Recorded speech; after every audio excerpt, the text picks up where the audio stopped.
오늘 하나님께서 우리에게 주시는 말씀은 로마서 12장 1절로 5절까지입니다. 다 같이 봉독하도록 하겠습니다.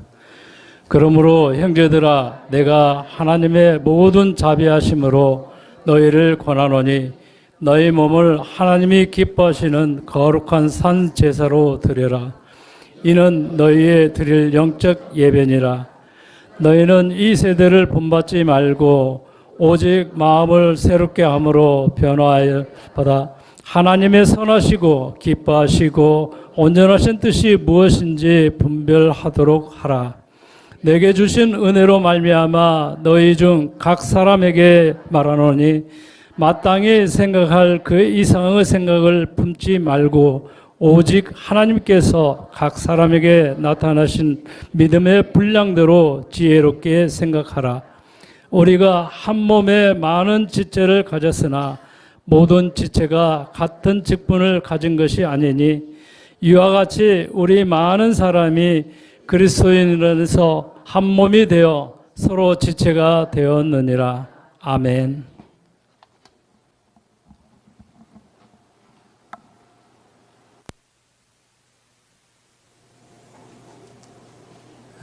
반갑습니다. 한 주일도 잘 지내고 오셨는데 한 주일 동안의 날씨가 조금 누그러진 것 같으네요. 또 우리가 가을을 향해서 나아가는 이럴 때인데 우리 온 영혼이 행복한 모습으로 또 힘있는 모습으로 살아갈 수 있기를 원합니다. 우리 주변분과 함께 인사 나누겠습니다. 행복한 시간 되시기 바랍니다. 이상입니다. 행복한 시간 되시기 바랍니다. 감사합니다.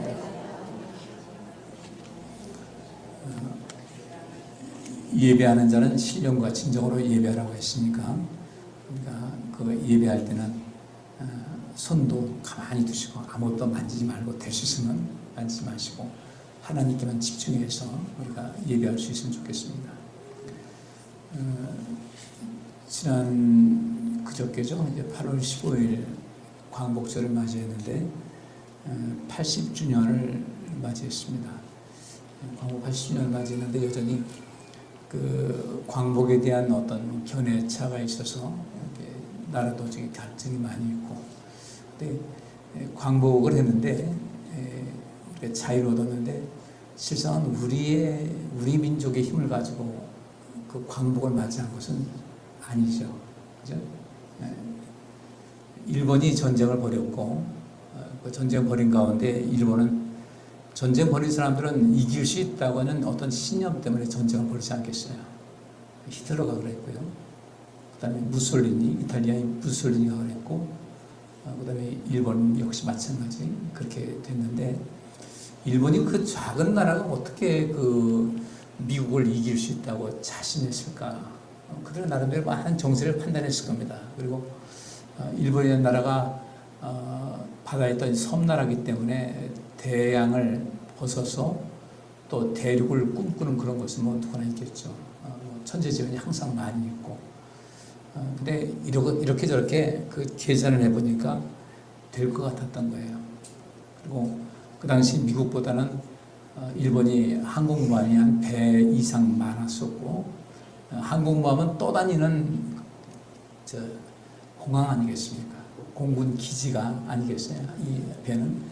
그러니까 미국의 항공모함 한 대가 웬만한 나라 국방력을 이제 커버할 정도로 큰 것인데, 그러니까 그런 일본에서 본토에서 떠나가지고 그 진주만까지 도달하는데 항공모함으로 어느 정도 가가지고 항공모함에 있는 비행기를 띄워서 폭격하고 돌아오는 이 모든 것이 된다 해가지고 시작을 한 것이 이제 진주만 공습이었고, 그것이 태평양 전쟁 2차 대전은 이미 시작된 건데 세계대전이 일어났지만 태평양 전쟁이 일어나서 미국이 이제 그때부터 계속해서 유럽에도 싸우고 이쪽 아시아도 싸우고 하는 과정에서 좀 제가 역사를 보면은 악인은 반드시 망할 것이라는 그 말씀이 아주 예외 없이 적용되는 것을 알 수가 있어요.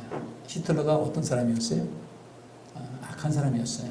무솔리니 역시 마찬가지고 국민들에 의해서 심판을 받았죠. 그리고 일본도 왜 멀쩡한 나라를 공격을 해가지고 그렇게 하는가. 미국하고 일본하고 굉장히 친할 때였잖아요. 근데 이 미국이 그야말로 뒤통수를 맞은 거예요. 그래서 그렇게 되고서 많은 사람이 죽었죠. 그러다가 또 겨우 남은 함대 가지고 이제 싸우는데 미드웨이 해전에서 이제 일본이 갖고 있던 항공모함이 다 가라앉았습니다. 근데 그 미드웨이 해전을 이렇게 살펴보게 되면 정말 하나님이 도우셨다라는 생각이 드는 거예요.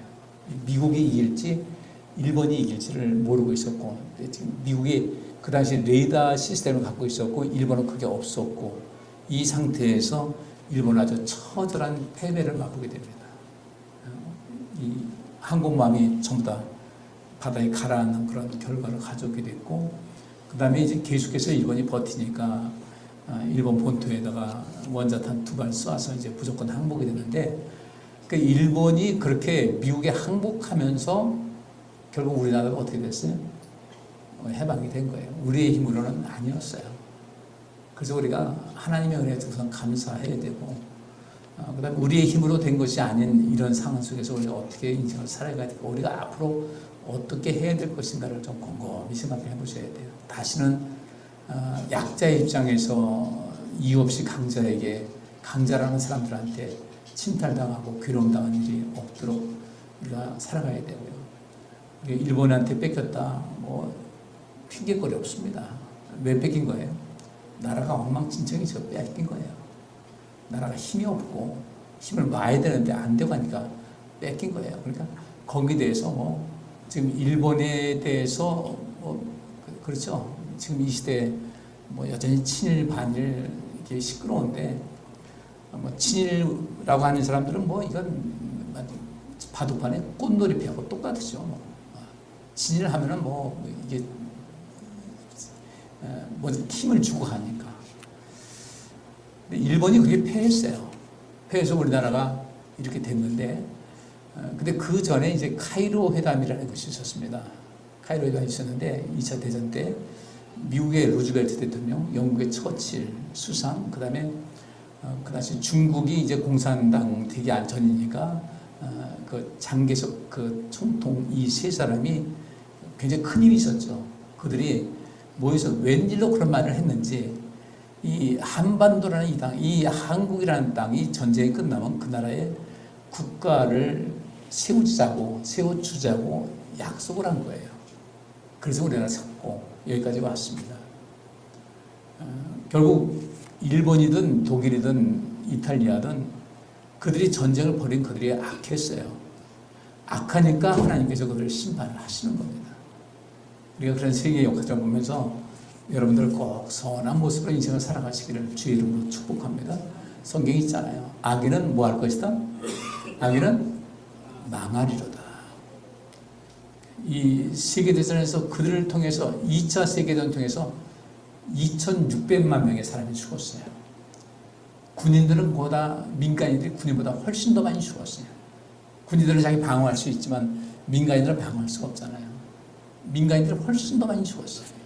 6.25 때 그렇게 사람 많이 죽었습니다.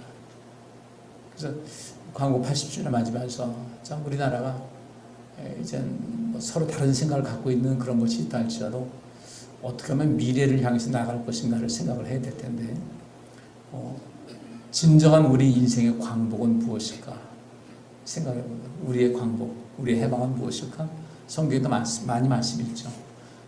우리 또 복음성가도 하고 해방되었네 그 찬양이 있지 않습니까? 내가 죄로부터 해방되어야 되고요, 악으로부터 해방되어야 되고 진정한 삶을 살아가야 될 텐데, 좀 그런 모든 것을 살펴보면서 이 복잡하고 사람마다 서로 생각이 다르고 곳곳에서 전쟁이 나서 그 애매한 민간인들 많이 죽어나가고 국력이 손실되고 온 세상이 지금 기상 이변 때문에 난리치는데, 전쟁에서 나오는 그런 이 오염되는 것이 얼마나 심각하겠어요. 그죠? 미사일 쏘고 폭발하고 뭐하고 폭발하고 해가지고 그것 때문에 오는 이 대기 오염이라는 것은 굉장히 심각한데, 왜들 싸울까? 그렇게 하지 않은데 왜들 싸울까? 근데 이 속에서 우리가 이 싸움을 멈출 수 있는 것은 누가 해야 될 것인가? 우리 그리스도인들이 해야 되는데, 그래서 저는 오늘 이 부모 말씀 가지고 우리가 이루어야 할 변화의 수준이라 이렇게 주제를 잡아봤습니다.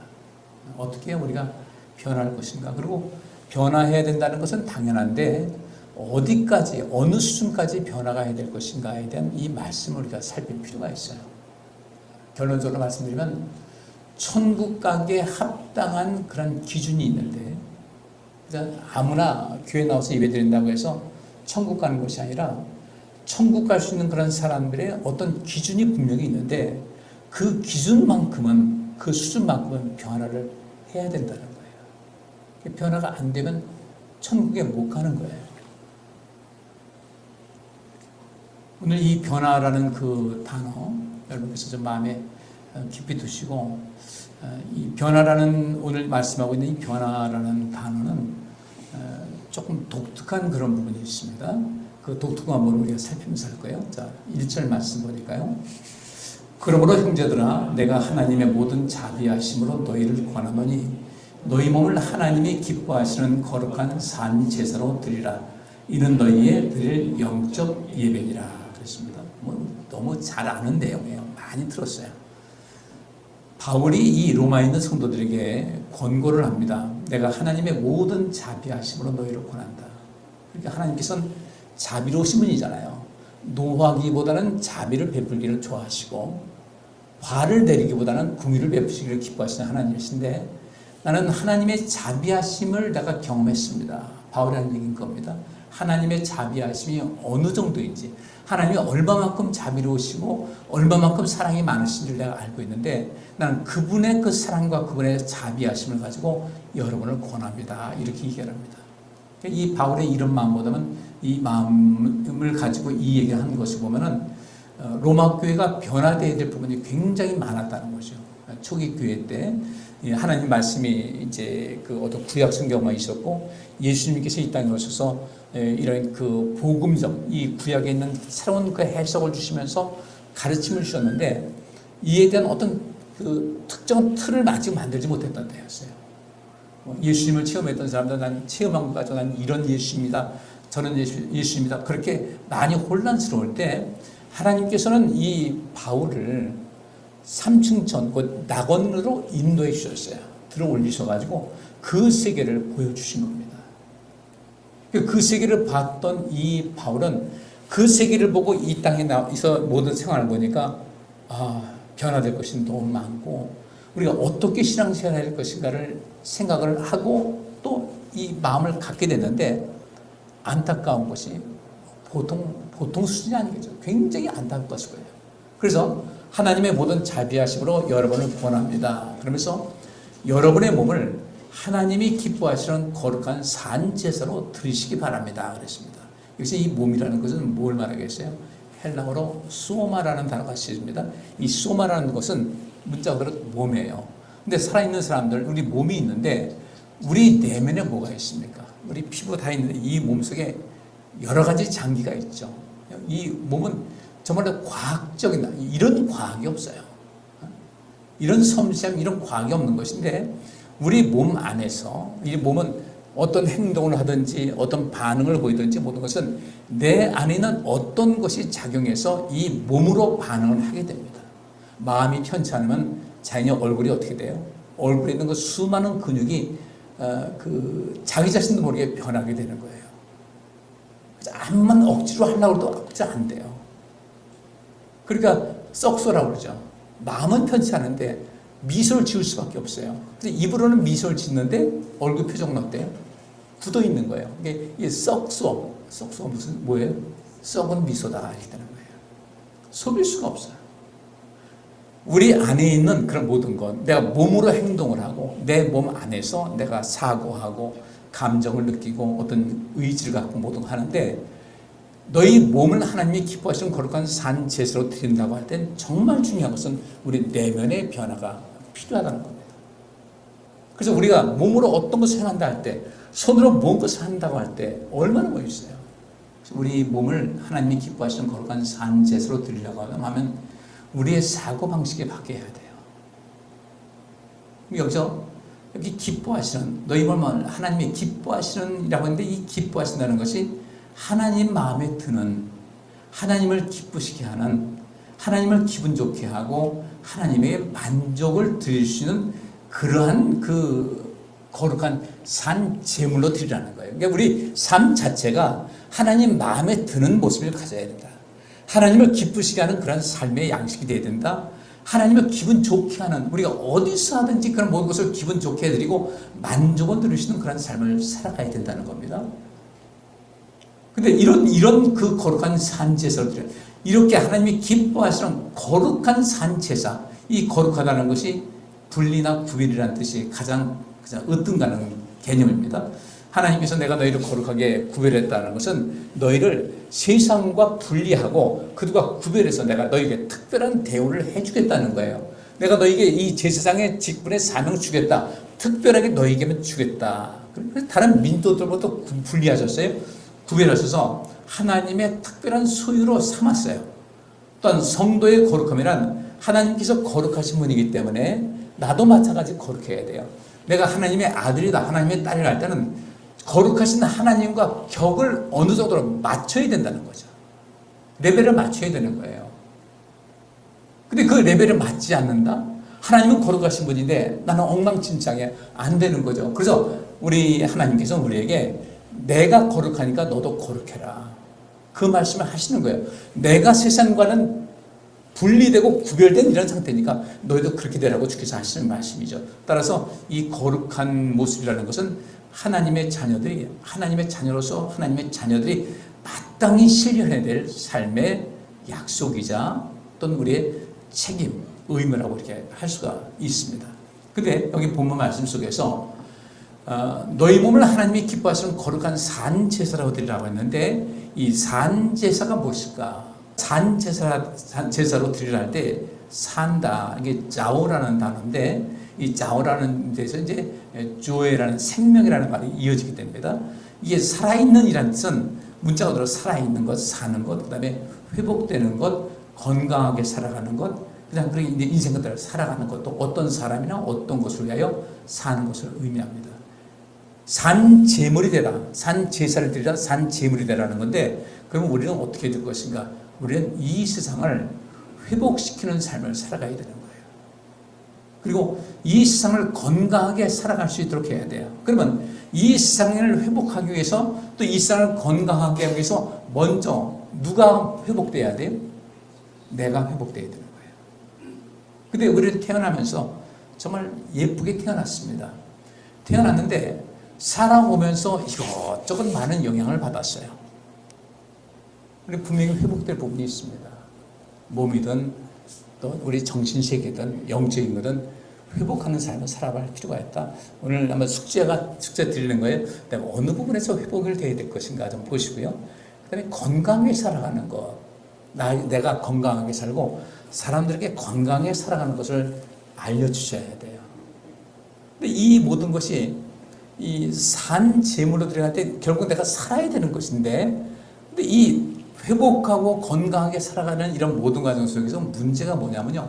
이 변화라는 것이 필요한 겁니다. 그래서 산제물을 드리라 하면서 변화를 얘기하고 있으니까 그럼 내가 변화를 해야 되는데 이 변화가 쉽지 않다는 거예요. 왜냐하면 우리 사람에게는 항상성이 있어요. 늘 살아가는 패턴이 있어요. 그러다 보니까 문제가 되는 겁니다. 내가 매일 봤던 어떤 패턴이 있잖아요. 이 패턴에서 어떤 삶을 변화시키려는데 이것이 쉽지가 않은 거예요. 내가 이제 신앙생활 열심히 해야지. 지난번에도 임직하신 분들 다 해서 우리 두 장로님은 지금까지 아주 열심히 다 하고 있어요. 해야지 그러는데 이게 쉬운 문제가 아니에요. 열심히 해야지 하는데 쉬운 문제가 아니에요. 그러다 보니까 자꾸 이제 거기서 한 번, 두 번 빠지고요. 여러분 한 번 보고 두 번 보고 자꾸만 보고 싶다고 어떤 가수가 얘기했는데 한 번 빠지고 두 번 빠지고 세 번 빠지면요 자꾸만 빠지고 싶은 것이 사람이에요. 내가 지금 요만큼 신앙생활 수준을 했는데 그걸 요만큼 높여가지고 하려다 보니까 처음에는 해야지 하고서 시작했는데 한 번도 받아보니까 불편한 거예요. 이전에 그 항상성이 좋은 거예요. 그래서 다시 본상대로 돌아오게 되는 겁니다. 이래서 사람이 변화가 안 되는 거예요. 어떻게 우리가 이 인생을 변화할 수 있을 것인가? 오늘 이 말씀을 우리가 주는 겁니다. 산 제물로 드리라. 그것이 하나님께서 기뻐하시는 영적 예배다. 이 영적 예배라는 것은 하나님의 말씀에 근거한 이성적인 예배라는 뜻입니다. 영적이라는 것은 바로 그예요. 영적이라는 것은 굉장히 이성적인 상태를 말하는 거예요. 어떤 감성에 파우치지 않고, 특별히 여기서 이성적이라는 것은 합리성을 갖고 있고 또 설득력이 있는 그런 겁니다. 왜곡된 사고, 왜곡된 그 지식이 아니라 합리적인 그런 그 예배, 하나님의 말씀에 근거한 겁니다. 하나님 말씀에 근거해서 인생을 살게 되면 나는 이성적인 사람이 되고 합리적인 사람이 되는데, 이런 예배를 드리라고 주께서 말씀하십니다. 그리고 2절 말씀, 본격적으로 중요한 내용이에요. 2절 말씀 보니까 너희는 이 세대를 본받지 말고 오직 마음을 새롭게 함으로 변화를 받아 하나님이 선하시고 기뻐하시고 온전하신 것이 무엇인지 분별하도록 하라 그랬습니다.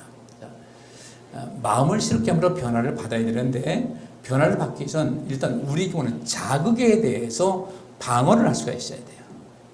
내가 변화를 하려고 그러는데 변화를 못하게끔 내 안에 있는 항상성이 있고, 사단 역시 마찬가지로 계속해서 우리를 변화하지 못하게 합니다. 그래서 이 세대를 본받지 말아라. 이 세대는 무엇인가? 내가 살아가고 있는 이 세대의 모든 환경과 문화를 말하는데, 이 세상의 어떤 모든 환경과 문화가 하나님의 뜻과 반한 것이 있을 때는 절대로 그것에 동화되지 말고 동일시하지 말라는 거예요. 여러분들, 우리 인생에서 마음을 새롭게 하고 변화를 받는다는 것이 굉장히 중요한데, 이 세대를 본받지 말자는 거예요. 하나님의 뜻에 반한 이 모든 세상의 흐름을 우리가 따라가지 말고 하나님의 뜻에 맞는, 그래서 하나님의 선하시고 기뻐하시고 온전하신 뜻이 무엇인지 분별해서 그대로 살아가야 된다. 그러면 하나님의 선하시고 기뻐하시고 온전하신 뜻이 무엇인지 분별하려면 내 마음이 새로워져야 돼요.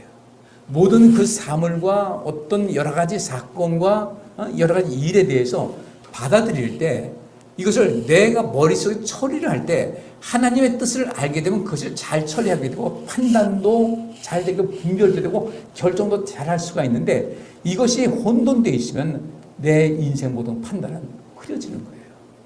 변화를 받아라. 그 변화를 받아야 하나님의 선하시고 기뻐하시고 온전하신 뜻이 무엇인지 분별할 수가 있다는 겁니다. 할렐루야? 기억하세요? 이 세대를, 첫째는 이 세대를 본받지 말자. 이 세대의 세상 되어지는 모든 것에 대해서 내가 자꾸 일희일비하지 말고 세상 돌아가는 것을 가만히 보면서 이것이 뭐가, 선은 무엇이고 후는 무엇이고 이게 이 상태에서 어떻게 되는 것인가를 분별할 수 있어야 된다는 거예요. 이 세대를 본받지 말고 마음을 새롭게 하자. 내 마음을 싹 비우고 새롭게 해서 이제 무엇이 옳은지 그런지를 분별할 수 있는 그런 마음을 갖고 변화를 하게 되면은, 내가 변화되고 잘 훈련된 그런 가운데서 이제까지 봤던 것이 보이는 것이 다가 아니구나라는 사실을 알게 된다는 거예요. 저도 사고방식이 굉장히 넓어진다. 사고의 폭이 굉장히 넓어진다는 거죠. 바다같이 넓어진다는 거예요. 그전에 이것만이 다 한 줄 알았는데 이제 보니 그것이 아니었구나. 여러분 오죽합니까? 옛날에 콜럼버스 당시에도 바다를 쭉 나가면 무엇이 있다고 그랬어요? 바다에서 쭉 나가면 어떻게 된다? 마지막에 절벽에서 떨어져 죽는다는 줄 알았어요. 근데 콜럼버스가요, 가만히 보니까 배가 쭉 나갑니다. 얘는 돛을 탄 것이냐? 쭉 가는데 이게 점점 어떻게 돼요? 이게 이렇게 가려지는 거예요. 조그매져. 그걸 보면서 이게 이 바다가 똑바로 이 평지 같은 것이지만 작게는 보여도 이 높이는 그대로 있을 텐데 왜 이것이 점점 이렇게 가다가 어떻게 점점 가다가 이렇게 왜 없어질까? 무슨 생각을 한 거예요? 지구는 둥글 따라가지 않아요. 그래서 그가 물론 그 돈벌이 하려고 그때 향료화해가지고 인도에 가려고 돈벌이 하려고 시작한 거지만, 그렇게 나설 수 있었던 것은 절대로 이 지구는 평지가 아니라 둥근 것이다라는 것을 그 개념을 갖고 있었던 거예요. 그러니까 그는 첫 번째 개척자가 된 거죠. 변화를 받아야 돼요. 근데 여기서 이 변화를 받는다는 이 단어가 무슨 뜻이냐면 메타모르포라는 단어가 쓰여집니다. 이 메타모르포라는 단어가 딱 성경에서 세 군데만 써져 있어요. 요거 제가 중심적으로 말씀드리는 겁니다. 세 군데만 쓰여졌어요. 많은 변화를 얘기하는데 이 변화를 갖다 메타모르포라는 단어가 다른 형상으로 바꾸다, 변형하다, 고쳐 만들다, 개조하다, 다른 것이 되다라는 거예요. 다른 것이 된다. 바꿔 말하면 물리적 변화뿐이 아니라 화학적 변화까지 완전하게 이루어지더라는 겁니다. 그리고 우리 몸은 어때요? 영원히 죽지 않을 몸으로 변화한다는 거예요. 이게 변한다는 거예요. 여기서 말하는 메타모르포라는 것은 그렇게, 아니, 사람은 다 죽을 수밖에 없는데 어떻게 죽지 않는 몸이 되지? 영원히 죽지 않을 몸으로 우리가 변화가 된다는 겁니다. 이런 면에서 세 군데만 쓰여졌어요. 그 말씀 보겠어요? 이 단어가 성경에서 세 군데뿐인데 이것은 모두 천국 하나님 나라와 관계가 있어요. 마태복음 17장 1절부터 2절. 엿새후에 예수께서 베드로와 야고보와 그 형제 요한을 데리시고 따로 높은 산에 올라가셨더니 저희 앞에서 변형되사 그 얼굴이 해같이 빛나며 옷이 빛과 같이 희어졌더라 그랬습니다. 이것은 이 병행구절에서 마가복음 9장도 이 말씀이 나오고 있는데, 베드로와 야고보와 형제 요한을 데리고 시고 높은 산에 올라갔는데, 우리가 잘 아는데 이게 변화산이라고 보통 얘기합니다. 저희 앞에서 예수님께서 변형이 되셨어요. 변화된 겁니다. 근데 그 변형된 얼굴 보니까 해같이 빛났어요. 해같이 빛났으니까 그분을 뵐 수 있겠어요? 없겠어요? 없는 거죠. 옷이 빛과 같이 희어졌어요. 근데 이 말씀을 어떻게 해석해야 될 것인가? 요한계시록에 보면 이 말씀이 있어요. 요한계시록 1장 13절부터 17절 말씀 보니까 촛대 사이에 인자 같은 이가 발에 끌리는 옷을 입고 가슴에 금띠를 띠고 그 머리와 털의 희가 흰 양털 같고 눈 같으며 그의 눈은 불꽃 같고 그의 발은 풀무에 단련한 빛난 주석 같고 그의 음성은 많은 물소리와 같으며 그 오른손에 7별이 있고 그 입에서 좌우의 날성검이 나오고 그 얼굴은 해가 힘있게 비치는 것 같더라. 말씀이 기록되고 있어요. 그 다음에 요한이 어떻게 됐겠어요? 사도 요한이 이 말씀, 이 상태에서 그 다음에 어떻게 됐어요? 죽은 자같이 됐다고 그랬어요. 죽은 자같이. 그러면 요한계시록을 기록한 것이 사도 요한인데 여기 마태복음 17장 1절 나온 베드로와 야고보와 그 형제 요한, 여기서 이 요한과 요한계시록을 쓴 그 요한이 똑같은 거예요. 이때 요한계시록을 기록한 그때 요한이 승천하신 예수를 뵌 거예요. 뵀는데 그 모습이 딱 봤을 때 어디가 생각났겠어요? 변화산상에 있었던 이 사건이 딱 떠올랐을 겁니다. 예수님께서 변형되신 거예요. 그러면 그 변형된 그 모습이 예수님의 본 모습이겠죠. 하나님 나라에서 하나님의 아들로서 하늘에 계실 때 그 모습이었던 거예요. 그렇기 때문에 예수님께서 승천하신 다음에 요한계시록에 나올 때 예수님 모습이 그렇게 보이는 거예요. 예수님이 완전히 변한 거예요. 이때 요한은 어떤 생각했겠습니까? 천국이 바로 여기구나. 주님께서 말씀하신 천국이 바로 여기로 오는 것을 깨닫게 된 거예요. 그러면 오늘 본문 있는 말씀에서 변화를 하라는 그 말씀은 무엇이냐면요, 예수님께서 변형된 것 같이 이런 모습까지 변화를 해야 된다는 거예요. 그 변화는 수준이 굉장히 높은 거예요. 근데 우리는 이 신앙생활하면서 과연 어디까지 변화를 갖고 있습니까? 이 땅에서 있는 그런 모든 것, 사실 내 것도 아니고 별 것도 아닌데 그것 때문에 서로 치고받고 싸우고, 굉장히 우리 자신은 굉장히 어리석은 거예요. 지금 우리가 중요한 것은 그것이 아닌 거예요. 서로 생각 따라서 이런 일 저런 일 할 때, 그러나 그 가운데 다 하더라도 회의를 하고 우리는 어디 갈 준비해야 된다? 천국 갈 준비해야 된다. 하나님께 관심 두고 이것저것 있다 할지라도 나는 지금 이 속에서 하나님 앞에서 하나님 나라에 들어가기 합당한 모습을 변화되고 있는지를 좀 봐야 되는데, 바울이 오늘 본문 말씀에서 변화되라고 한 것은 바로 예수님께서 변형된 이 모습, 이 말씀이 예수님께서 변형됐다는 것이 바로 바울이 오늘 본문 말씀에서 변화를 받으라고 한 것과 똑같은 단어가 쓰여졌는데 딴 데 이 말씀이 쓰여지지 않더라는 거예요. 또 한 군데 어디냐면요, 고린도서 3장 17절부터 18절.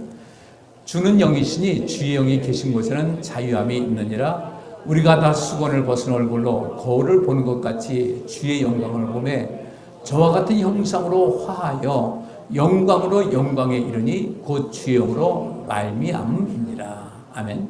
변화산상에서 예수님께서 변형되셨어요. 그 다음에 바울은 이제 모세를 동원하면서 얘기합니다. 모세가 시내산 들어가가지고 하나님 뵀잖아요. 하나님 뵙고 나오는데 얼굴이 광채가 났어요. 광채가 났는데 내려가다 보니까 점점 얼굴이 어두워지네. 뭘 썼어요? 수건을 썼어요. 그러고 나서 광채 없어진 다음에 보여주려고 그렇게 했던 건데 하나님께서 우리 예수님께서 하시는 모든 것 우리가 다 수건을 벗은 얼굴로 거울을 보는 것 같이 주의 영광을 봤다. 이 베드로와 야고보와 그 형제 요한같이 그리고 바울도 3층 전에서 주의 영광을 봤잖아요. 얼굴 집어치지 않더라도 수건을 벗은 얼굴로 거울을 보는 것 같이 이제 우리 수건 좀 벗으시기 바랍니다. 여기 그리고 보통 페르소나라고 하거든요. 심령용어로 페르소나. 내가 어떤 권위, 내가 이런 사람입니다. 내가 이런 직분이 있습니다. 또 거기다 또 이제 화장을 넘어서 또 뭐 합니까? 변장까지 하잖아요. 변장해가지고 막 화장을 지우니까 이 사람이 누군지 모르겠어. 그렇게 하고 다니고 해가지고 막 나서고 그거 하지 말고 수건 벗어 내가 온전한 모습으로 어떻게 봐도 내가 변화된 그런 모습을 가져서 그 얼굴 그 모습으로 주의 영광을 보게 되면 저와 같은 형상으로 화하여 주의 영광을 보니 저와 같은 저는 누구예요? 예수님과 같은 형상으로 화하여 영광에서 영광에 이르니 곧 주의 영으로 말미암는다. 주의 영으로 말미암는다는 것은 성령에 의해서 이 모든 것이 가능하다는 거예요. 왜 성령 받아야 될까? 그래야 내가 하나님 나라에 들어가기 합당한 모습을 변화할 수 있기 때문에 그런 거예요. 우리 육신의 힘으로 뭘 하겠습니까? 우린 못해요. 죽었다 깨어도 못해요. 마가복음 9장 1절부터 7절 보세요. 또 저희에게 이르시되 내가 진실로 너희에게 이르노니 여기 섰는 사람 중에 죽기 전에 하나님의 나라가 권능으로 임하는 것을 볼 자들도 있느니라 하시니라. 엿새의 예수께서 베드로와 야고보와 요한을 데리시고 따로 높은 산에 올라가셨더니 저희 앞에서 변형되사 그 옷이 광채가 나며 세상에서 빨래하는 자가 그렇게 희귀할 수 없을 만큼 심히 희어졌더라. 똑같은 마태복음에 있는 말씀, 변화산상에 있는 말씀인데 이 변화산에서 예수님께서 변형되기 이전에 하신 말씀이 여기 섰는 사람 중에 죽기 전에 하나님의 나라가 권능으로 임하는 것을 볼 자들도 있을 것이다. 그것이 어떤 모습이었어요? 변화산상에서 예수님의 변한 모습이었어요. 그 모습이 천국에서의 모습이었던 거예요. 그럼 우리도 그 주님을 뵐 수 있으려면 어떻게 되겠어요? 내가 변화되어야 되죠. 내가. 근데 우리가 변화된다고 할 때 내가 성질 조금 나아진 거 이 정도가 아니라 전인격적인 면에서 변화가 돼야 되는 거예요. 전인격적인 면에서. 모든 면에서. 내 사고방식도 그렇고 생각의 틀도 그렇고 감정 처리하는 것도 그렇고 행동하는 것도 그렇고 주님의 마음을 가지고 사람들을 대하자는 거죠. 내 이웃 사랑한다. 그 이웃 사랑이 쉽습니까? 내 인간적인 감정이 개입된 가운데 인간적인 감정이 앞서다 보니까 이웃 사랑이 안 되는 거예요. 그러다 보니까 이 가정도 안 되는 거예요. 가정. 미운 마음이 꽉 차 있는데 뭐가 되겠어요? 주님 마음을 가져야 되는데 그 마음으로 우리가 변화가 돼야 되거든요. 이 4절 말씀에 우리가 한 몸에 많은 지체를 가졌으나 모든 지체가 같은 직분을 가진 것이 아니니 이와 같이 우리 많은 사람이 그리스도 안에서 한 몸이 되어 서로 지체가 되었느니라. 함께 하면서 함께 변화하는 거예요. 혼자 하면 어려워요. 함께 하면서 함께 변화할 수 있도록 도와주는 거예요. 그래서 성령께서도 우리를 도와주시는 것이고요. 여러분들 꼭 마음을 새롭게 해서 변화를 받고 그걸 변화받아서 하나님의 선하시고 기뻐하시고 온전하신 뜻이 무엇인지 꼭 분별할 수 있는 이 능력을 부음받으시기를 주의 이름으로 축복합니다. 기도합니다.